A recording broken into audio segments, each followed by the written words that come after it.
Goeiemorgen, goeiemôre almal. Vandag is die 3de Sondag van die Lydenstyd Okolie. Die vers vir die week staan in Lukas 9 vers 62. Iemand wat die hand aan die ploeg slaan en aanhou omkyk na wat agter is nie geskik vir die koninkryk van God nie. Wer die Hand an den Flug legt und sieht zurück, der ist nicht geschickt für das Reich Gottes. Die Kollekte vir laas Sondag was R5.595, waarvan die kinders R465 bygedra het. Vandag se kollekte samel ons in vir die sendingwerk in die kerk. Baie geluk aan ons 2 gemeentelede, Hans Christoph Lange en Tristan Krüger, wat onlangs Nelksa se eerste kerkseksamen geslaag het. Dit was nadat hulle laas jaar die meesters in teologie aan die Universiteit van Stellenbosch voltooi het. Hans Christoph begin nou met sy praktiese opleiding by die St. Martini gemeente in Kaapstad. Tristan met syne in die Noordrand gemeente in Johannesburg. Eerskomende Woensdag sal daar weer om 1900 uur hier in die kerk 'n lydensoordenking plaasvind. Volgende Sondag sal die erediens weer hier in Kroondal op die gewone tyd wees. Dit sal dan ook die inhuldiging van die 2 nuwe kerkraadlede wees, wat al op die 25ste Februarie moes plaasvind, maar wat ons noodgedwonge moes skuif. Marlies en Andrew is die 2 nuwe kerkraadlede, en dan is dit ook die uitdienstrede van Hercules en Hattie. Laat ons nou hierdie erediens in die naam van die Vader, die Seun en die Heilige Gees vier. Amen.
Liewe gemeente, laat ons met mekaar afwissel, weer saam Psalm 34 te bid. Die oor van die Here is op die regverdiges, en sy oor tot hulle hulp geroep.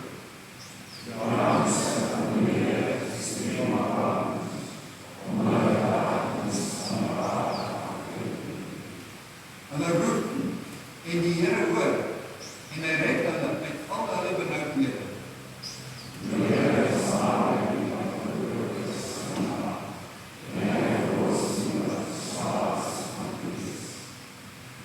Menigvuldig is die teëspoede van die regverdige, maar hy die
Die woorde bemoedig en versterk ons. Help ons om vandag te vind waarna ons soek. Die regte wyse en bestemming te erken en op die mag van die liefde te vertrou. Deur Jesus Christus. Amen.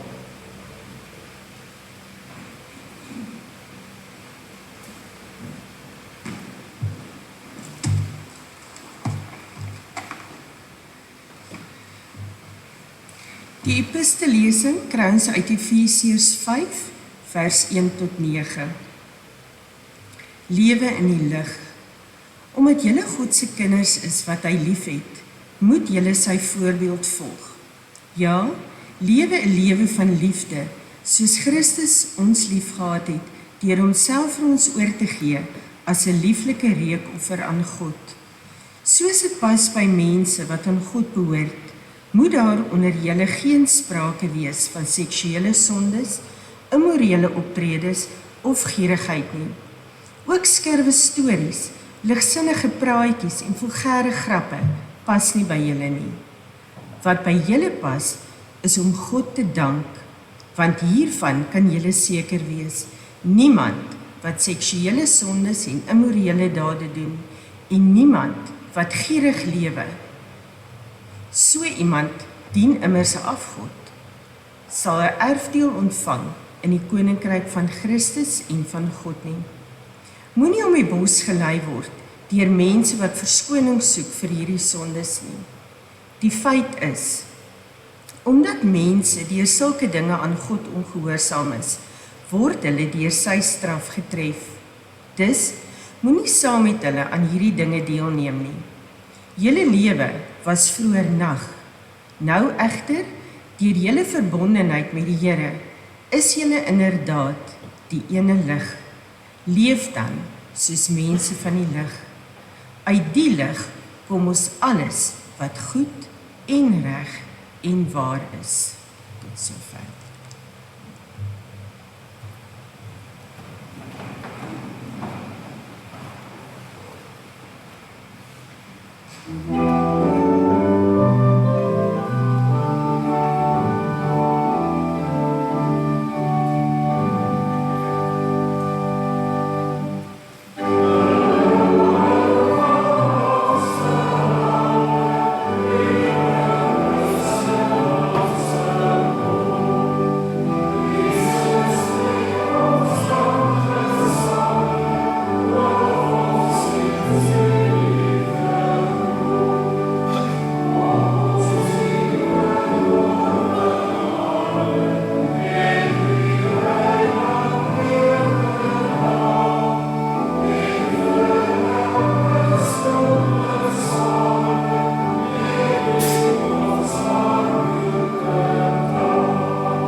Die evangelielesing vind ons uit Lukas 9, vers 57 tot 62.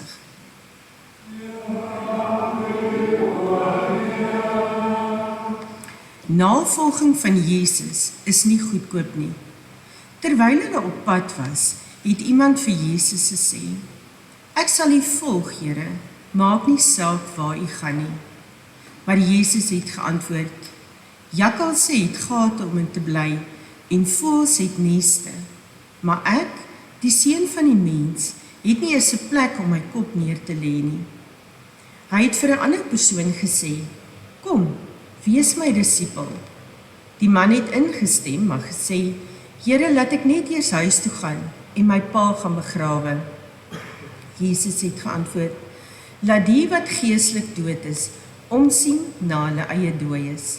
Jou plig is om die begin van die koningsheerskappy van God te gaan verkondig. 'n ander een het gesê, ja Here, ek sal U volg, maar ek wil eers my familie gaan groet. Maar Jesus het vir hom gesê, enige iemand wat die hand aan die ploeg slaan en dan terugkyk, is nie geskik vir die koninkryk van God nie. Tot sover.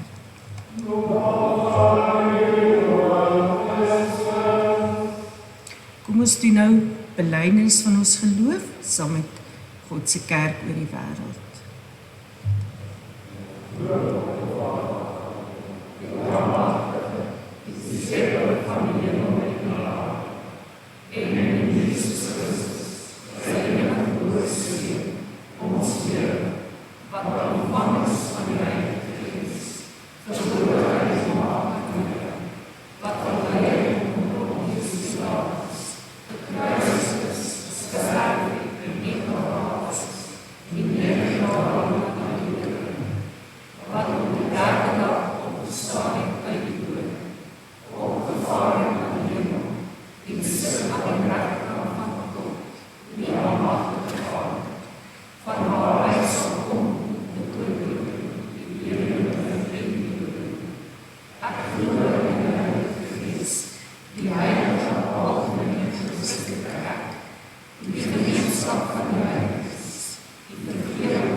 Liewe kinders, die deel wat julle behandel staan in 2 Samuel 9. Daar gaan julle leer, God het julle lief. Mooi, luister. Die Here seën julle, lief julle. Amen.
Was hy?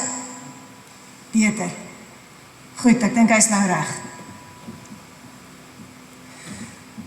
Broers en susters, seuns en dogters, ek weet nie wie van u kan dit onthou nie, maar die vorige keer toe ek hier gepreek het, het ons bietjie gepraat daaroor dat ons geloof moet laat opdateer. En ons het gepraat oor die feit dat dit belangrik is dat ons moet onthou dat ons geloof nie dieselfde bly nie, ons omstandighede bly nie dieselfde nie, en daarom kan die manier waarin ons glo ook nie dieselfde bly nie. En toe het ons gepraat oor die eerste opdatering 101. Hier het die vorige keer ontvang. Dit was die opdatering van die skeer. Ons het daar gepraat dat dit belangrik is dat ons moet onthou dat ons nie net kan fokus op die bome nie, maar die pad. Dit gaan nie oor waarna toe ons nie wil gaan nie, maar ons moet fokus op waarna toe ons wil gaan. Nou vandag gaan ons begin met opdatering 102. Die opdatering se naam is die skramskakel. Nou ek weet, dit klink vir party van julle vreemd, maar die legkaartstukke sal later in mekaar skakel.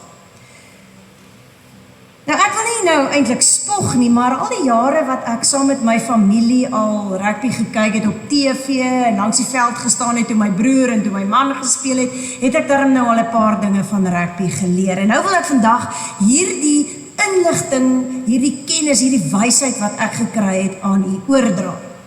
Het julle geweet dat rugby net kan gebeur as die bal van een persoon na 'n volgende aangegee word?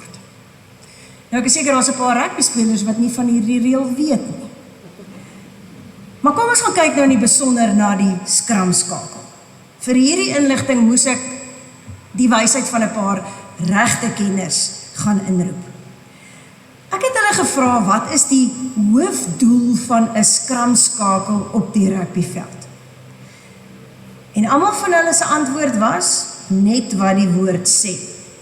Om die skakel te wees tussen die skram en die agterlyn, om die bal so vinnig en akkuraat as moontlik vanaf die lyn staan of die skram of die losgemaal vanaf die voorspelers tot by die agterspelers te kry, of in kort gesê, om die bal te versprei. En dit het vir my sin gemaak. En weet julle, die lewe is eintlik ook so. Ons is eintlik almal skramskakels in die spel van die lewe.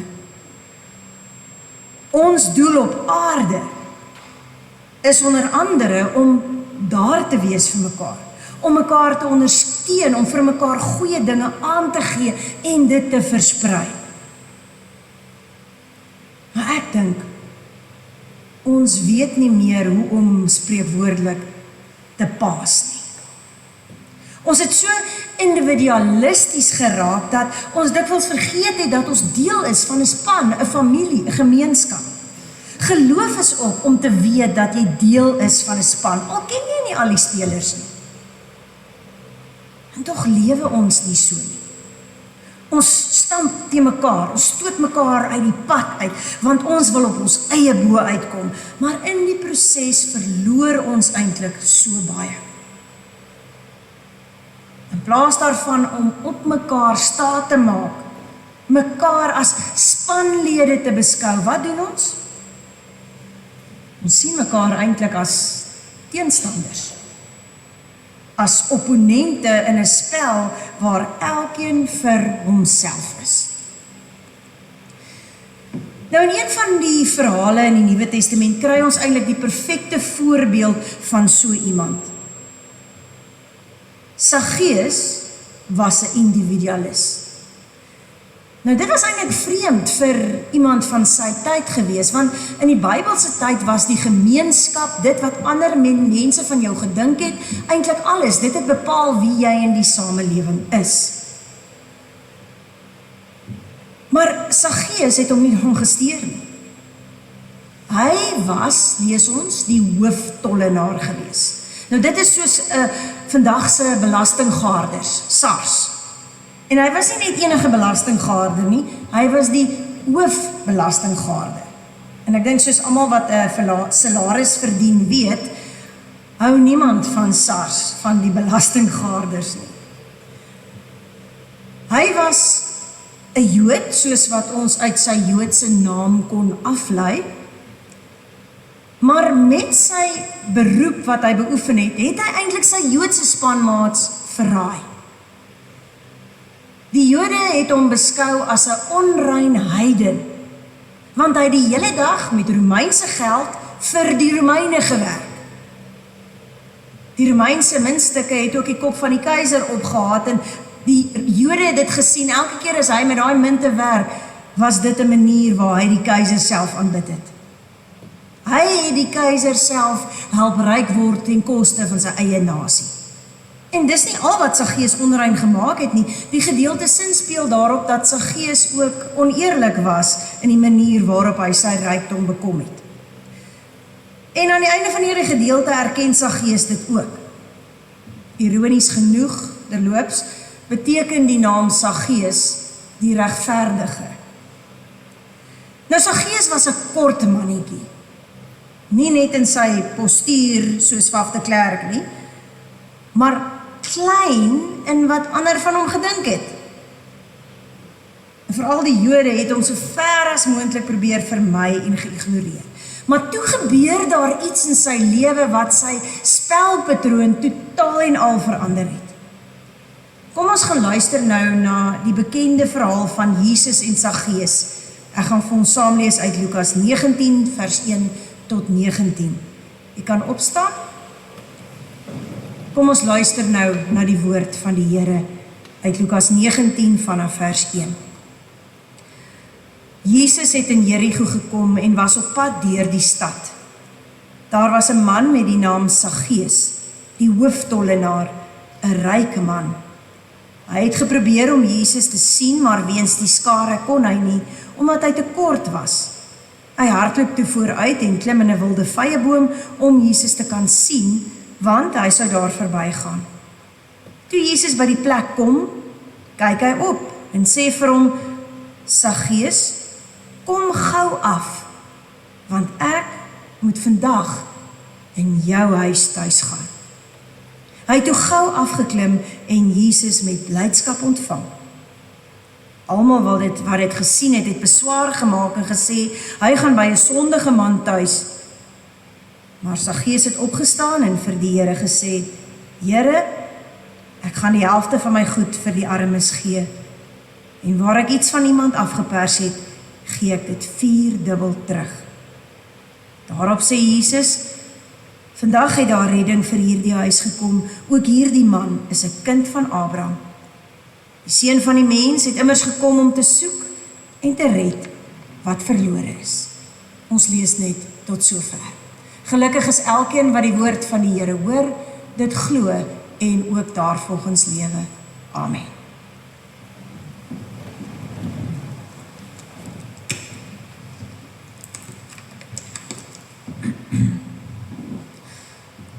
In hierdie gedeelte het ons gelees dat Saggeus 'n nuuskierige man was. Hy was nuuskierig om te sien hoe hierdie man lyk waarvan almal praat.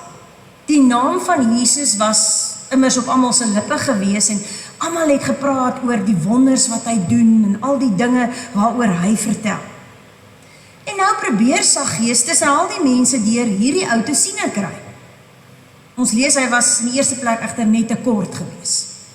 En die mense het so om Jesus saamgedrom, hy kon net nie hom raak sien nie. En in die tweede plek het mense baie min van Saggeus gedink en nie vir hom tyd gemaak nie, daarom sou hulle ook nie vir hom plek gemaak het nie. 'n Belastinggaarder maak egter 'n plan. Saggeus het besluit, as hulle nie vir hom wil kans gee nie, hy weet mos wat se straat gaan Jesus loop op pad Jerusalem toe, en hy weet in daardie straat staan daar wilde vyebome. Al wat hy gaan doen is, hy gaan voor die mense uithardloop, hy gaan in die boom klim en dan het hy die beste uitsig van almal. Ek dink Saggeus het nooit eers kon droom dat iemand hom daar in die boom sou raak sien. Wat nog van 'n ontmoeting met Jesus self? Maar onverwags begin Jesus met hom 'n onrein tollenaar praat en die ergste is, hy noem hom op sy naam. Met ander woorde, hierdie man ken hom. As Jesus sy naam reeds ken, wat weet hy nie nog van hom nie? Hy weet teenoor ook van die skelmstreke wat hy al gedoen het. Maar ten spyte hiervan, sê Jesus vir hom, Saggeus, kom gou af, want ek moet vandag in jou huis tuis gaan. Hierdie man, Jesus, wat volgens baie mense die koning van die Jode is, die beste Jood, wil by die slegste Jood, die koning van die tollenaars, tuis gaan. Dis ongehoord. Geen ander Jood wat daar naby hom kom nie. Sy onreinheid word deur baie gesien as 'n aansteeklike siekte.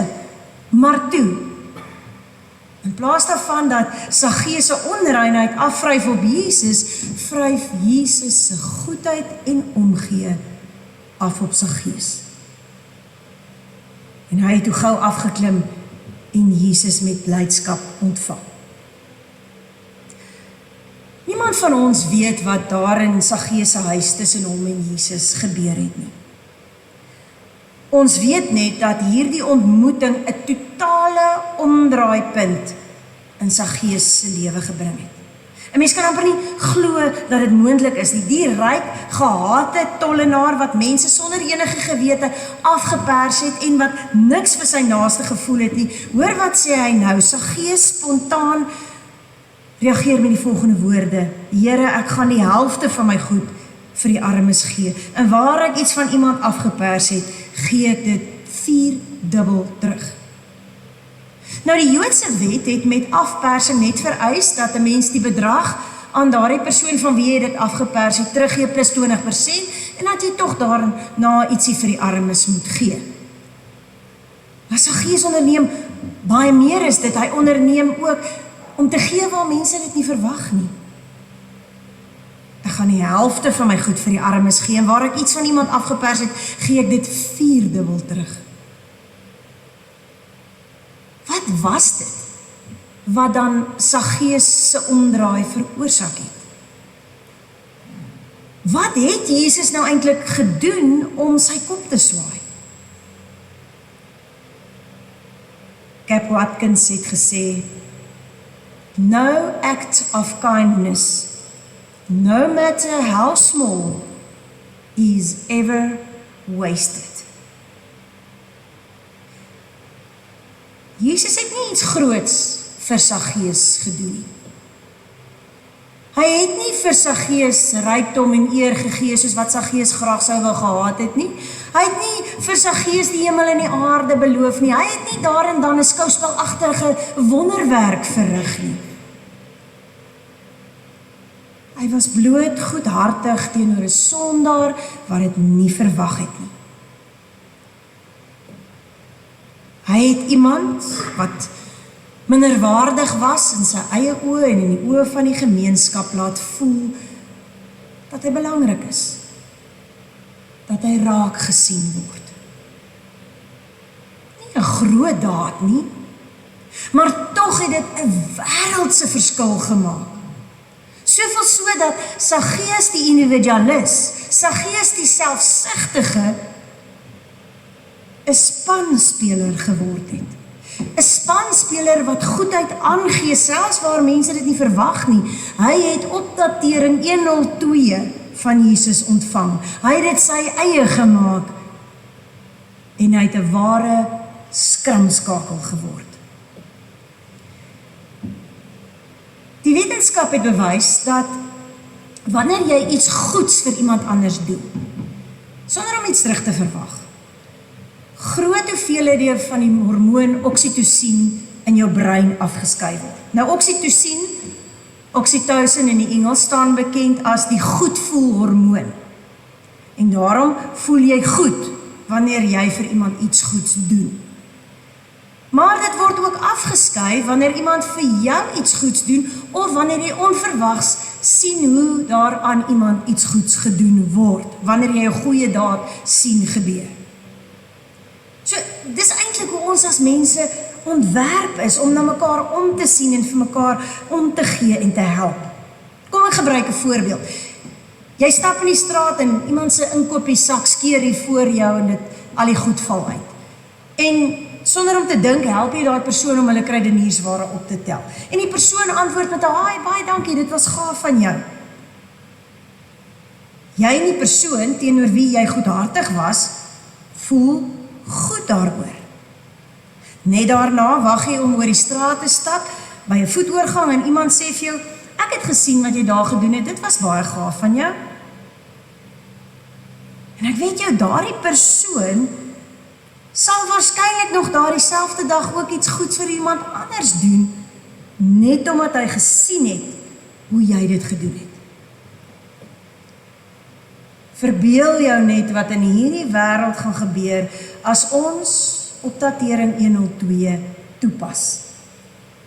As ons onsself daarop toelê om elke dag iets goeds aan iemand anders te doen sonder om iets terug te verwag. Maar dan, hoor mooi, dan moet dit opreg en absoluut sonder bybedoelings en voorwaardes wees.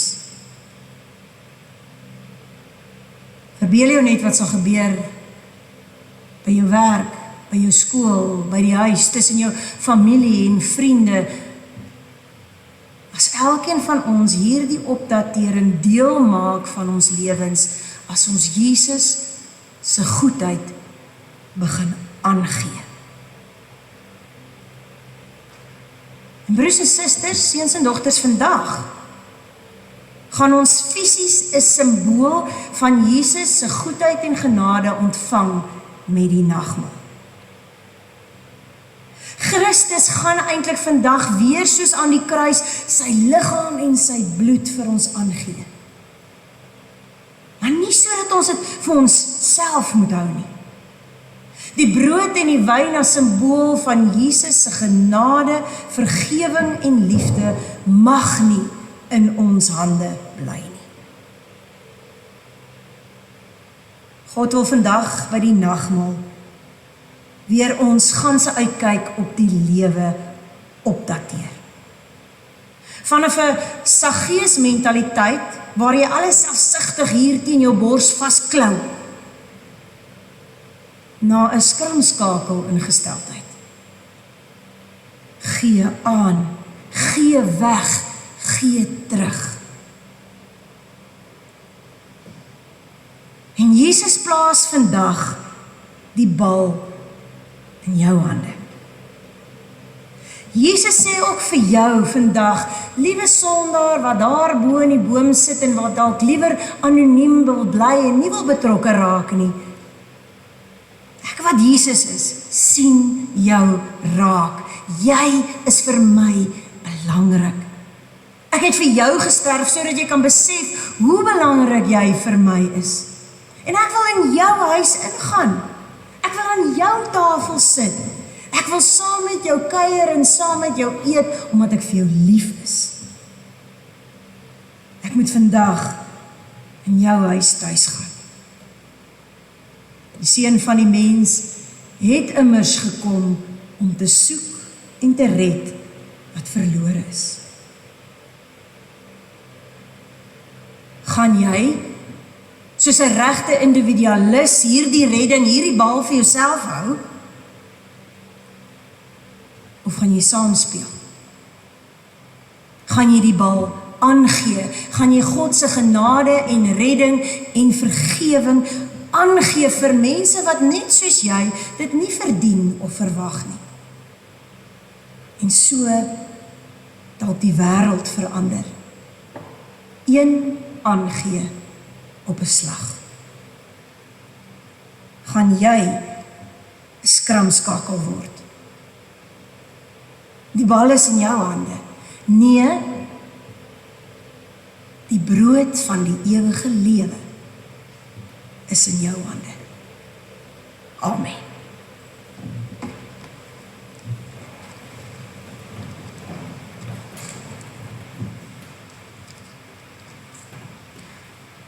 Broers en susters, kom ons sing nou ter aansluiting by die prediking Gesang 334 vers 1 tot 4 en daarna sal ek vir ons voorgaan met die gebed.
deur Jesus Christus ons Here, deur wie U majesteit, deur elke engel geloof word.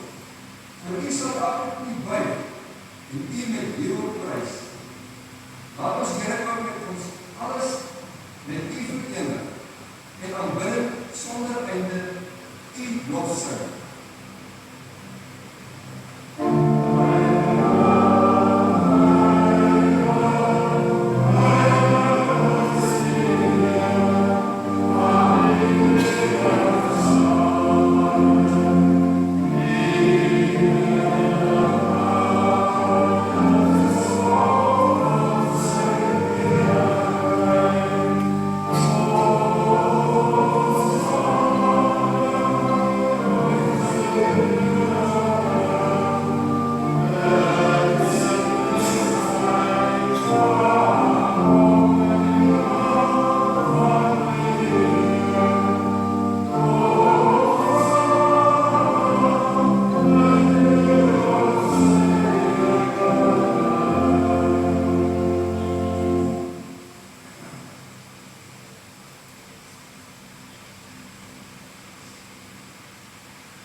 Net so vertel die wyn, die kampioen nagmaal te verneem. En dan het ons die disippels gegee en gesê, dit is my Nuwe Testament, vir julle uitgestort, vir vergifnis van sondes, tot my verdankings.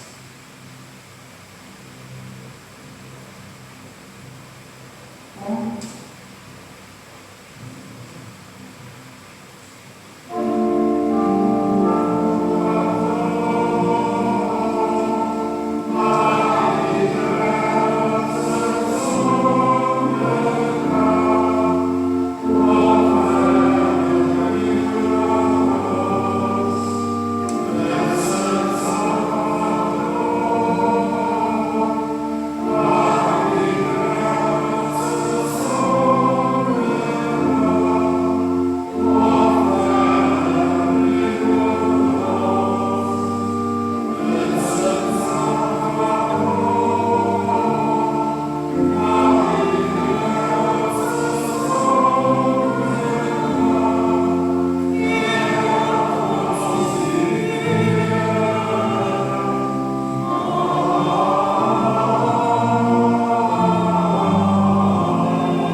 Timoteus 1:7 staan daar, ek het jou lief gegee, die Gees van God.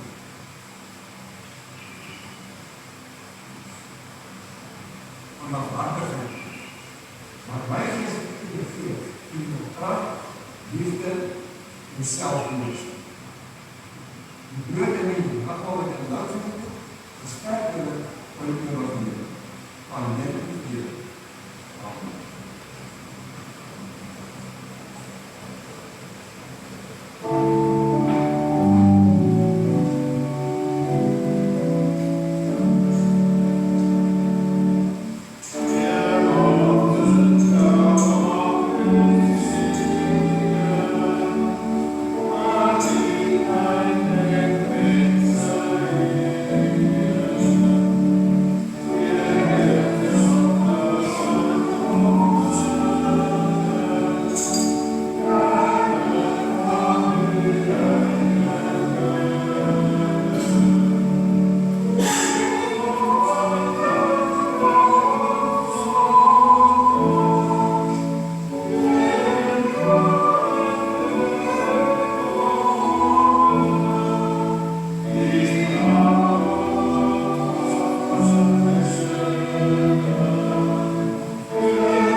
Johannes 15 vers 5 staan daar, ek is die bourstok, julle die brood. Wie in my byt, die eie Here sal vir ewig leef. Die bloed en die brood van Christus, het julle gegee, en die ewige lewe, van heerlik en vrede. Amen.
Loof die Here, want hy is goed.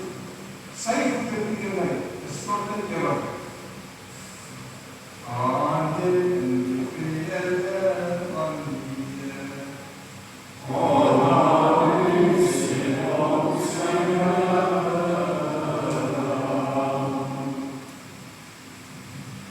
Here sê ons die woord ons.